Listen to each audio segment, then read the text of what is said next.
নমস্কাৰ বন্ধু বান্ধৱীসকল, আজি আমি এনে এজন অসম সন্তানৰ বিষয়ে জানিম যিয়ে স্বাধীনতা সংগ্ৰামী আৰু এজন লেখক তৰুণৰাম ফুকন। তেখেতৰ জন্ম 2 জানুৱাৰী 1977 চনত গুৱাহাটীত হৈছিল। ভাৰতৰ স্বাধীনতা আন্দোলনৰ এগৰাকী অসমীয়া নেতা, সুদক্ষ বক্তা হোৱাৰ উপৰিও চিপাহী আৰু লেখক হিচাপে তেখেতক জনা যায়। তৰুণৰাম ফুকনৰ পিতৃৰ নাম আছিল বলোৰাম ফুকন আৰু মাতৃৰ নাম আছিল ভাগ্যৰথী ফুকন। তেখেতৰ বিবাহ হৈছিল বিদ্যুৎপ্ৰভাৰ সৈতে। অসম সাহিত্য সভাৰ 10ম গৰাকী সভাপতি তৰুণৰাম ফুকনে স্বাধীনতা আন্দোলনত আগবঢ়োৱা সেৱাৰ বাবে দেশভক্ত উপাধিৰে বিভূষিত কৰা হয়। গুৱাহাটীৰ ভৰলুমুখত জন্মগ্ৰহণ কৰা ফুকনে পিছলৈ কলিকতাৰ প্ৰেচিডেন্সি কলেজৰ পৰা MA পাছ কৰে।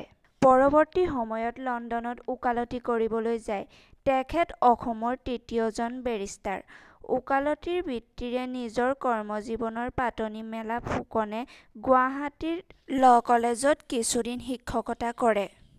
1914 চনত আৰম্ভ হোৱা ভাৰতৰ স্বাধীনতা সংগ্ৰামত অংশগ্ৰহণ কৰিছিল। এই আন্দোলনৰ সময়তে তেখেত মহাত্মা গান্ধীৰ সান্নিধ্যলৈ আহে।